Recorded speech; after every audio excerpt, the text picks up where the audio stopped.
días, tengan ustedes muy buenos días, bueno, a la hora que nos sintonicen, ojalá y lo hagan a la hora que sea, estamos aquí a sus órdenes. Nos da mucho gusto tener la oportunidad de compartir con ustedes un programa más de esta polianarquía.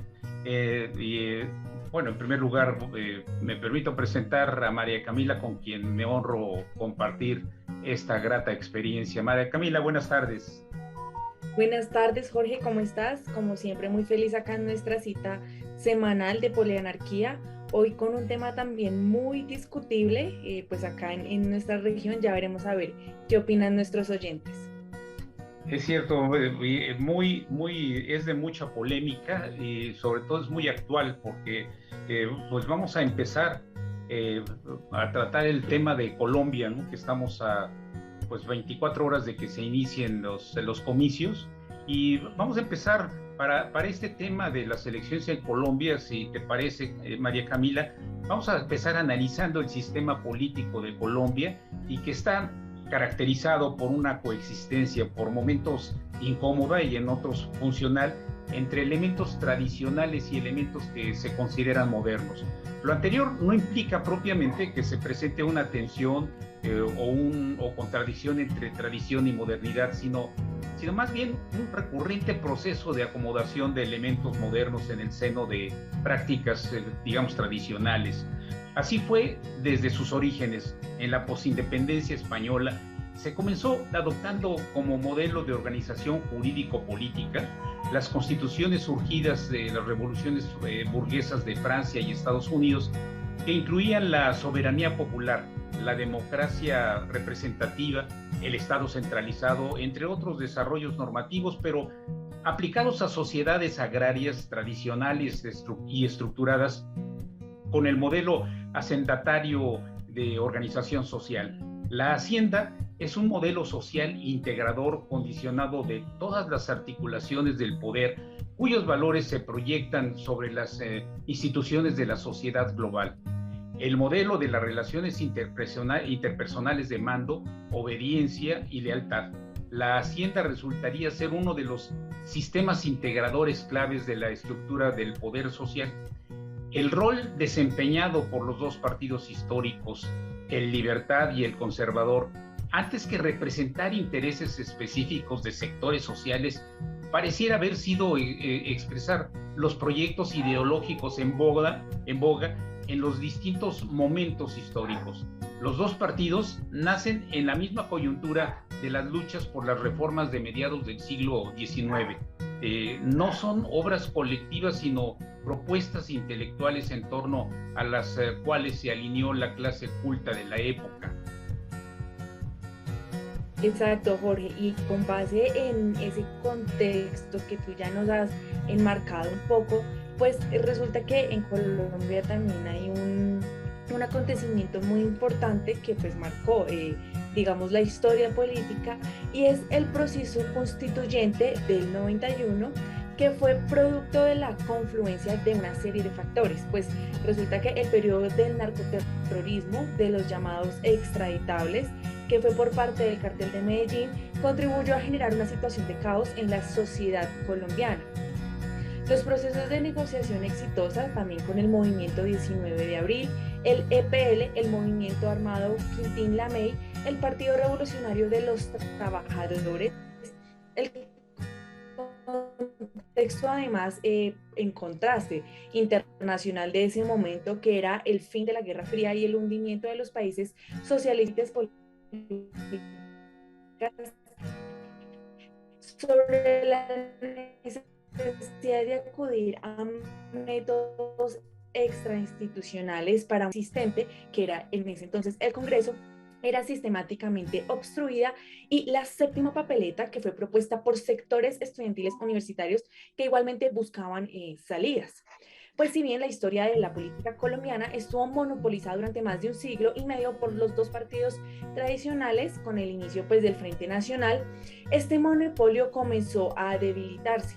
Con la Constitución del 91 se inició un proceso de atomización de la representación política, asociado en parte a la crisis de credibilidad en los partidos tradicionales y a los incentivos de la Constitución a movimientos políticos o grupos ciudadanos. Para muchos analistas, pues esta constitución puede considerarse un antipartido, por cuanto pues busca estimular más la participación ciudadana y esto terminó debilitando el sistema de partidos políticos. En efecto, pues se produjo una fragmentación de la representación política, y lo cual llevó a que progresivamente se fueran promoviendo mecanismos legales para forzar la reagrupación política. Pero igualmente en los 90 irrumpieron con fuerza en la escena política los llamados outsiders, que son los nuevos actores que ingresan a la política desde diversas precedencias. Por ejemplo, están empresarios, académicos, líderes sindicales, artistas, deportistas, sacerdotes, entre otros, y pues algunos de estos resultan buenos gobernantes y tienden a permanecer en el escenario político, y otros, por el contrario, son un fiasco y rápidamente vuelven a sus actividades pues con normalidad. Bueno, la reforma política de 2003 y la ley de bancadas contribuyeron, por lo menos en parte, al fortalecimiento de los partidos políticos y a frenar la práctica del transfugismo de los partidos políticos y a frenar la práctica de tal manera que el desarrollo de la actividad de los partidos de oposición no se vea debilitada por las seducciones individuales de los dirigentes políticos, como se ha visto en el pasado inmediato.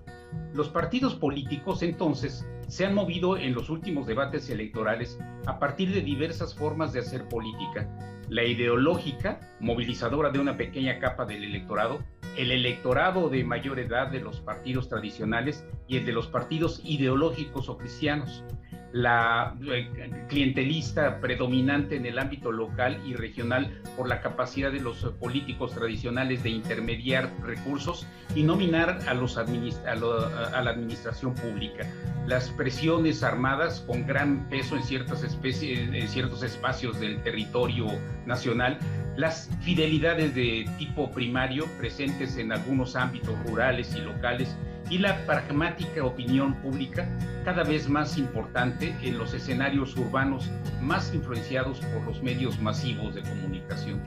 En todo caso, podemos decir que durante los dos gobiernos de Álvaro Uribe, el sistema de partidos políticos sufrió un reacomodo y una recomposición. Los dos partidos tradicionales se mantienen: el conservador, como parte fundamental de la coalición que sostiene el gobierno, junto con el Partido de la Unión y Cambio Radical, partido que se desprende del liberal, pero que al final del segundo mandato de Uribe se aleja por no compartir la propuesta de una segunda reelección. A ellos se suman algunos partidos menores que fueron fuertemente afectados por los procesos de la denominada parapolítica, es decir, las relaciones de dirigentes políticos con miembros de grupos paramilitares y narcotraficantes. En la oposición se destaca el Partido Liberal con la mayor bancada parlamentaria. Y pues siendo así, pues la política colombiana, dominada durante más de un siglo por el bipartidismo, como ya lo dijiste, Jorge, liberales y conservadores, funcionaban de manera hegemónica. Se habla de la República Conservadora en los primeros decenios del siglo XX y de la República Liberal entre 1930 y 1946, y luego se establece otro breve periodo de hegemonía conservadora. En ocasiones funcionaba de forma coaligada a través de alianzas transitorias que concluyeron en ese largo periodo de cohabitación burocrática que fue el Frente Nacional. En los periodos de hegemonía política, el partido excluido del gobierno actuaba como oposición parlamentaria, pero a partir de los años 30 esta actividad estuvo acompañada de formas diversas de violencia pública. Iniciativas como la surgida a finales del siglo XX desde el movimiento social y sindical, el Frente Social y Político, se podrían acercar con las particularidades del momento, pues digamos a algunas ideas precursoras. El Frente Social y Político tenía el reto de construir una alternativa política popular, social y democrática. En otras palabras, construir la propuesta democrática del siglo XXI, que tiene que ser distinta a la vieja izquierda del siglo XIX. Esta iniciativa se sitúa dentro de los esfuerzos de construcción de opciones políticas alternativas al bipartidismo, pero también a los discursos económicos sociales dominantes en ese entonces. Sí, pero vamos ya remontándonos más a la actualidad y viendo el desempeño de las campañas políticas hoy en día, hay una vieja talanquera conectada con el desprecio al otro, pero más aún con las ganas irracionales de que ese otro no exista. Es como una pasión de muerte, y en ese ámbito tan extendido, por ejemplo, en países como Colombia, aparece el odio, que no es una oposición al amor, sino una negación del distinto, una especie de emboscada que se tiende para que aquel que no piensa como yo sea marginado o borrado, preferentemente borrado del mapa. Cuando no hay fundamentos ideológicos, cuando se carece de una educación para la democracia, cuando no es posible acceder a la historia y a otras disciplinas que nos permitan llamarnos civilizados, entonces habitamos en el reino deplorable de los odios y de la intolerancia. Más que apelar a la razón, seleccionamos el facilísimo de señalar al otro, al discordante, dueño de otras concepciones del mundo como un enemigo. Y pues ese es un poco el panorama que se está viviendo, porque en Colombia, pues más educados por las violencias de todo tipo que realmente por las academias. Pues el odio es una de las más comunes expresiones para la discriminación y la invisibilización, pues que muchas veces, lastimosamente hay que decirlo, resulta ser con violencia, como decimos acá, a punta de plomo, del que tenga una diferencia con, digamos, una persona que piense diferente que yo o vea las cosas diferente que yo.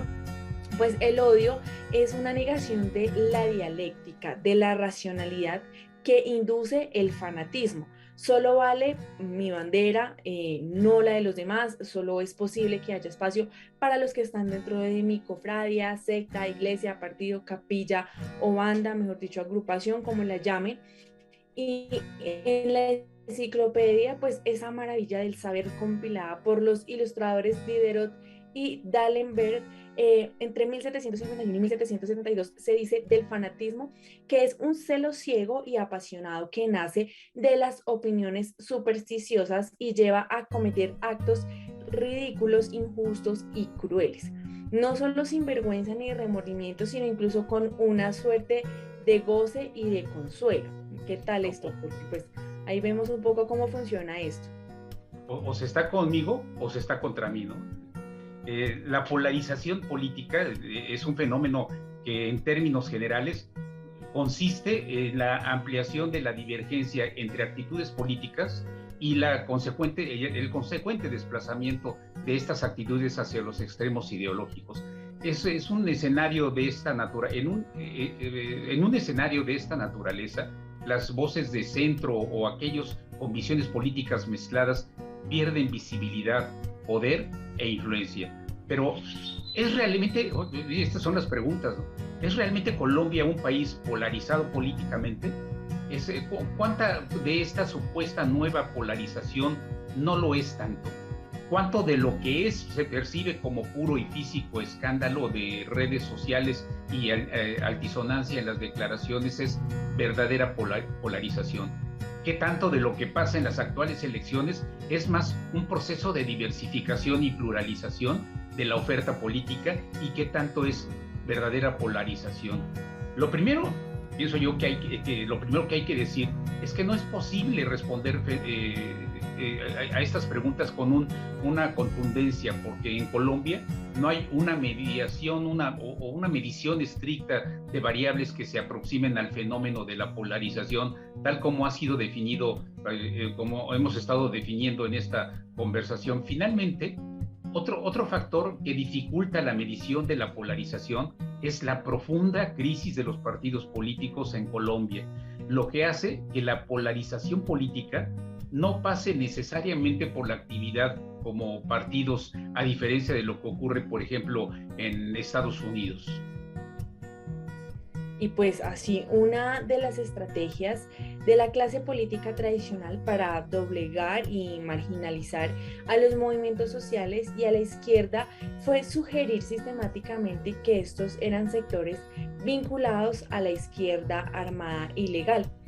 Pues esto no solamente puso a la izquierda en riesgo constante y obligó a militar sin hacer mucho ruido, sino que adicionalmente la deslegitima ante los ojos del votante colombiano.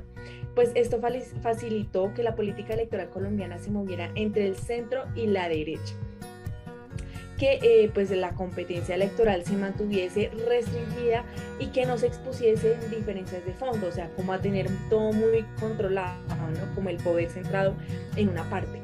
Y pues la actual contienda electoral pues ha roto un poco con ese consenso de centro derecha imperante en el país y ha puesto en la mayoría de las encuestas al candidato de izquierda, quien actualmente pues es el aspirante, uno de los aspirantes a la presidencia, que es Gustavo Petro, como segundo en la intención de voto hasta el momento. La izquierda en un lapso cortísimo dejó de ser minoritaria. Por ejemplo, como ya vimos en una pasada primera vuelta, lo que era la derecha, que ha sido, como ya hemos visto, muy dominante en los últimos gobiernos en Colombia, ha desaparecido totalmente del panorama.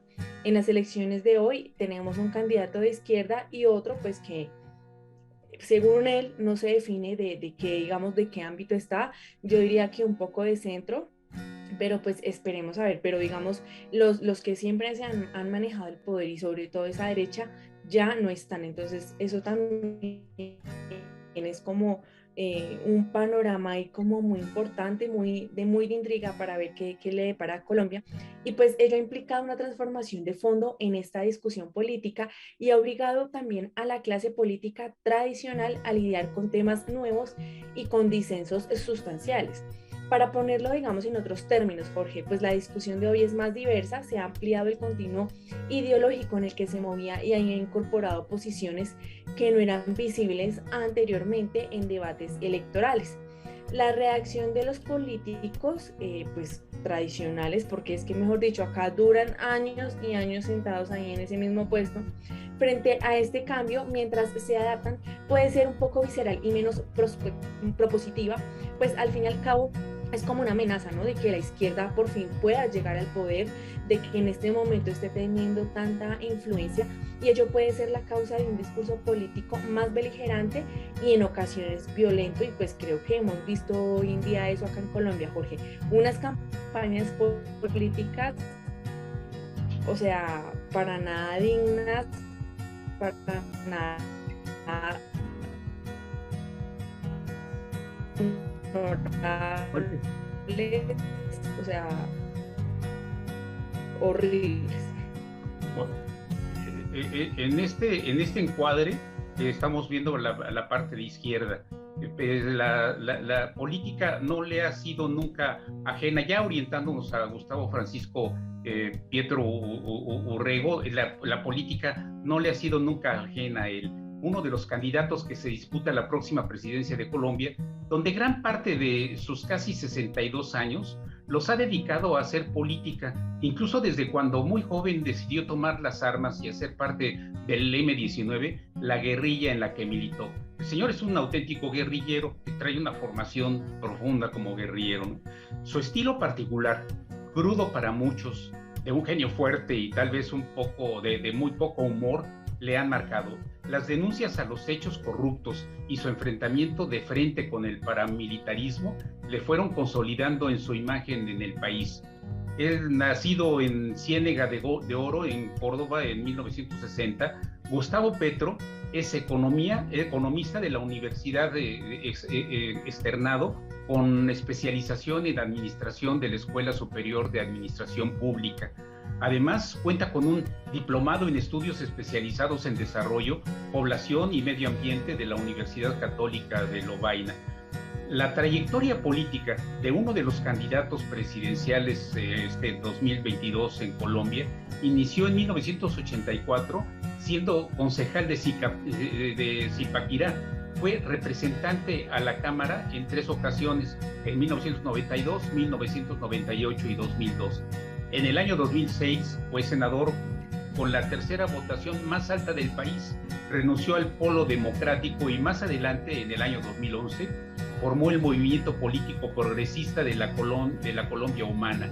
Con este partido fue elegido alcalde de Bogotá por un periodo cargo del que fue destituido tras supuestas irregularidades en la reforma del sistema de recolección de basura de la capital. Ha sido candidato a la presidencia en 3 ocasiones, en el 2010, 2018 y en esta actual. Ya que nos enmarcas un poco ese perfil de el candidato de izquierda, pues yo, así como mencioné el otro, voy a más o menos mencionar algo para conocerlo. Es Rodolfo Hernández. Él nació en Piedecuesta, en el departamento de Santander, y desde niño vivió en Bucaramanga, también en este departamento. Estudió ingeniería civil en la Universidad Nacional de Colombia, y pues él también es como un hombre de familia, ¿no? Él tiene, pues está casado, tiene 4 hijos ya, pues ya adultos, y dentro de la historia familiar de este ingeniero se conoce que una de sus hijas fue víctima de secuestro en el año 2004, y hasta el momento no se ha obtenido información alguna todavía sobre ella, sobre su paradero. Entonces, aunque no se sabe mucho sobre este candidato, pues esto es de las cosas que impacta, porque pues también su familia ha sido víctima precisamente del conflicto armado acá en Colombia. Pues Hernández, que tiene 76 años, es un empresario y fue alcalde de Bucaramanga desde 2016 hasta su suspensión y posterior renuncia en 2019. Como alcalde lideró el movimiento Lógica, Ética y Estética, movimiento que también ha implementado un poco actualmente en su campaña. Y pues Jorge, esto nos ayuda a tener un poco esa mirada de cómo se está moviendo de pronto, o de cómo influyen estas corrientes políticas, no solo en Colombia, sino también en la región. Sí, bueno, sin duda, este es el entorno en el que se está desenvolviendo la votación, en el entorno interno más íntimo de Colombia, ¿no? Y, sin embargo, las situaciones que se están dando en el exterior nos hacen, nos empujan a que seamos más analíticos, a qué ha estado pasando alrededor en otros países, porque sí hemos visto que ha habido una influencia en las elecciones de otros países de ese entorno exterior. Ante la inminente jornada electoral que está por vivirse en el próximo fin de semana en Colombia, es irrenunciable el sumergirse en el contexto político que vive el mundo en general, pero particularmente en América, sobre todo por la influencia que se ejerce del exterior hacia el interior de los países en los que se llevará a cabo un cambio democrático. Es evidente que las fuerzas de competencia no son nativas de países americanos, sino que son una resultante de la lucha de poderes que se lleva a cabo entre las fuerzas de los países más poderosos. Es una realidad que la izquierda tiene presencia en varios países de Latinoamérica, y existe una tendencia que esta se incremente paulatinamente por diversas razones que serán tema, seguramente, y es un tema muy justificado para otro capítulo de Polianarquía. Pero baste con señalar que 3 países con notoria desafortunada presencia de la izquierda, que serían Cuba, Venezuela y Nicaragua, y se menciona desafortunada porque por los evidentes resultados negativos que tienen en sus respectivos países, que lo mantienen en la ruina y sin ninguna opción a un desarrollo y crecimiento sostenible. Y un cuarto ingrediente en este análisis de contexto es el Foro de Sao Paulo. ¿Qué te parece, María Camila, si en este análisis rápido del entorno iniciamos con Cuba, país con el que se inicia esta corriente política en América? Pues Jorge, vaya ejemplo, porque Cuba es un estado socialista presidido por Miguel Díaz-Canel, pues que actualmente es el jefe de estado, también jefe de gobierno, primer secretario del Partido Comunista de Cuba y comandante en jefe, que resulta ser el jefe supremo de las Fuerzas Armadas. El Ministerio de Interior es el principal órgano allí, pues, para la seguridad y control del Estado. El sistema político de Cuba ha sido desde el triunfo de la Revolución Cubana, que fue en enero de 1959, formalmente una democracia popular y, en términos de ciencia política, equiparable a una dictadura. Durante casi 50 años, pues Cuba fue dirigida por Fidel Castro. Jorge, ¿qué tal eso? Casi toda una vida, mejor dicho. Primero como primer ministro, que llegó pues él en 1959, y luego como presidente del Consejo de Estado y del Consejo de Ministros, esto ya en 1976. El máximo órgano ejecutivo después sería presidido por su hermano Raúl Castro y en la actualidad por Miguel Díaz-Canel, presidente del Consejo de Estado en Cuba y del Consejo de Ministros desde el 19 de abril de 2018. Es el primer dirigente cubano nacido después de la Revolución Cubana que ha alcanzado dichos puestos. Pues la actual Constitución de Cuba, que fue reformada en 2003, establece que Cuba es un Estado socialista de manera irrevocable, impidiendo cualquier modificación del régimen socioeconómico. La Constitución dice en su artículo 15 que el Partido Comunista de Cuba, marxiano y marxista-leninista, vanguardia organizada de la nación cubana, es la fuerza dirigente superior de la sociedad y del Estado, que organiza y orienta los esfuerzos comunes hacia los altos fines de la construcción del socialismo y el avance hacia la sociedad comunista. Pues como se puede observar, Jorge, este sistema político cierra toda posibilidad de democracia, y cualquier intento que se haga pues es un delito y se cataloga como traición porque contraviene a la Constitución, imagínate. Sí, pues efectivamente está todo perfectamente amarrado con candados, ¿no? Vamos entonces ahora a brincar a Venezuela, otro ejemplo de la izquierda en Latinoamérica, y en los términos establecidos en la Constitución de la República de Venezuela, asume las formas de un Estado federal descentralizado y se rige por los principios de integridad territorial, cooperación, solidaridad, concurrencia y corresponsabilidad. Él mismo tiene como fines la protección y fomento de la persona y su humanidad, garantizar el ejercicio democrático de la voluntad popular y la búsqueda de un estado de bienestar general. Estaba a punto de reír, perdón, pero estas de las cosas que no se presentan, ¿no? Para la consecución de tales metas se señalan como vías el desarrollo de la educación y del trabajo.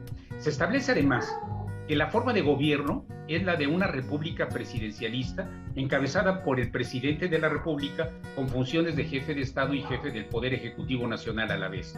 La soberanía, la cual reside en el pueblo, se ejerce de dos maneras: directamente a través de la Constitución misma y de la ley, e indirectamente mediante el sufragio. Otra sonrisa, ¿no? Vamos a terminar carcajeándonos después de esto. Y del sufragio a través del poder político, cuyos componentes están sometidos a dicha soberanía popular y se deben a ellos. Todos los entes públicos están sujetas a lo previsto en esta Constitución. El presidente tiene la facultad de dirigir las acciones del gobierno. ¿Cómo llegó y cómo se ha mantenido en el poder el señor Nicolás Maduro? Tras 20 años de gobierno en Venezuela, el chavismo logró un grado de cohesión interna suficiente para concentrar fuerzas en torno al liderazgo de Hugo Chávez, y este le legó a Nicolás Maduro. Asimismo, se granjeó la lealtad de las Fuerzas Armadas a través de su incorporación a la gestión gubernamental y perfeccionó los métodos de control sociopolítico de la población, neutralizando la independencia de las instituciones del Estado. Estos factores contribuyeron a que el chavismo inaugurase 2019 con un nuevo y controvertido mandato, pese a haber conducido a Venezuela a una de las crisis económicas y humanitarias más graves de la historia reciente de Latinoamérica, que de no ser por su riqueza petrolera, estaría al borde de la hambruna, que no está lejos, pero todavía no llega. Sin embargo, la pobreza va en aumento y no hay en el horizonte algo que revierta esta tendencia. Y la segunda surge: ¿cómo es posible que un país con la riqueza petrolera que ubica a Venezuela dentro de las 3 más importantes del mundo se encuentre en la situación económica en la que está y sumido en una total desesperanza de su pueblo? Pues Jorge, o sea, sin duda estos ejemplos, pues como ya los hemos visto, bastante impactantes. Por ejemplo, acá nomás mirando la migración de venezolanos hacia Colombia, pues nos hace a nosotros precisamente en este momento en el que estamos a puertas de elecciones presidenciales, fijarnos bien en estos ámbitos, pues porque además la influencia que sin duda ejerce, como ya lo mencionaste anteriormente, pues el Foro de Sao Paulo, que hace manifiesto, que se pues, hace manifiesto cuando en 2014 ya pues digamos acá entra otra vez en juego Colombia, porque resulta que Álvaro Uribe, pues que hace parte de la derecha en Colombia, aseguró que en sus redes sociales que el paro convocado para el 21 de noviembre pues, de ese año hace parte de la estrategia del Foro de Sao Paulo, que intenta desestabilizar a, a las democracias en general de América Latina. Grupos opositores, además es actual presidente Iván Duque. Pero es posible que el foro de Sao para hacer que dice este senador colombiano, pues anterior senador, pero pues Jorge, el foro de Sao Paulo se conoce Berlín como una estrategia del Partido de los Trabajadores en Brasil y de su líder más representativo, pues que resulta ser Lula da Silva, para buscar alternativas frente a lo que en su momento significaba la liberalismo de América Latina. En el momento de su creación, el único gobierno constituido de izquierda era el cubano, como ya lo vimos, de Fidel Castro, y por eso los dos líderes de izquierda más visibles del momento pues eran Fidel Castro y Lula da Silva, fueron quienes impulsaron la creación de este foro. Los gobernantes de izquierda que han llegado al poder luego de la creación del Foro de Sao Paulo son los de Ignacio Lula da Silva por el Partido de los Trabajadores, que fue en 2002 en Brasil, el de Tabaré Vázquez del Frente Amplio de Uruguay en 2004, el de Evo Morales por el Movimiento al Socialismo en Bolivia en 2005, que paradójicamente sufrió un golpe de Estado por los militares luego de que triunfara en unas dudosas elecciones.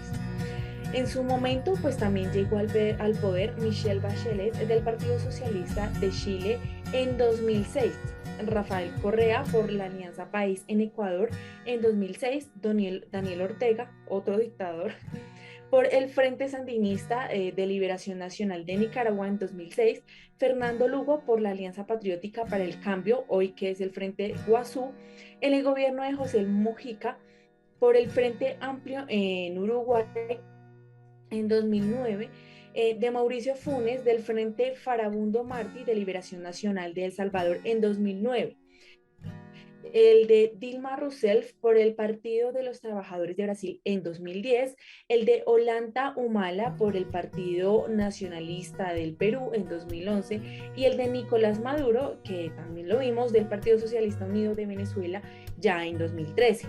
Pero pues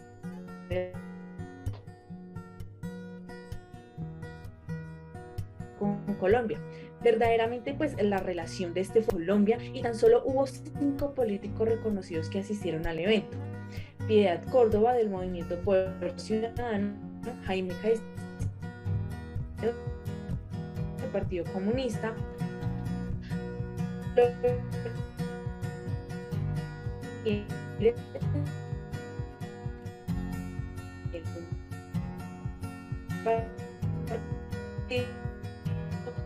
Rodrigo Posada del partido FARC, pues acá estos personajes por volver tendencia a conceptos acuñados por ellos. Por ejemplo, encontramos el castrochavismo, el narcoterrorismo o anarquistas internacionales. La capacidad que tendría el foro pues para organizar y gestar un golpe en Colombia resulta un poco ridícula, pues los líderes que asisten al foro tampoco tienen pues la popularidad política acá en Colombia como pues para poder dirigir alguna de las ideas conspiratorias que ha expuesto este ex senador en su momento, a través de las cuales pues él manifestó, digamos, por sus redes sociales y por algunos medios de comunicación. ¿Por qué buscará el ex senador Uribe un enemigo común a quien echarle el descontento popular que se ha originado durante el gobierno de su pupilo Iván Duque? Mejor dicho, Jorge, acá todos, entre todos, echan el agua sucia y nadie asume responsabilidades. Pues fíjate que tenemos hecho el análisis y con esto pues, también tenemos el tiempo encima, pero pues, vale la pena hacer una última reflexión en el sentido de la influencia que puede tener este foro de Sao Paulo. Y esto lo comento porque así como hay países en los que claramente se orientaron hacia lo que determinó el foro de Sao Paulo, hay otros en donde no fue así, en donde el candidato se fue manifestando con tendencias de izquierda, pero con ofrecimientos muy concretos de beneficio para la sociedad. El caso de México, por ejemplo, en el que voy a ser muy breve, solamente como referencia. En el caso de México, que sin mencionarlo oficialmente de que se había adoptado la bandera, el pueblo nos fuimos dando cuenta de que habían adoptado la bandera del Foro de Sao Paulo porque iban dando cumplimiento a 10 puntos. El Foro de Sao Paulo entró a México como la humedad, ¿no?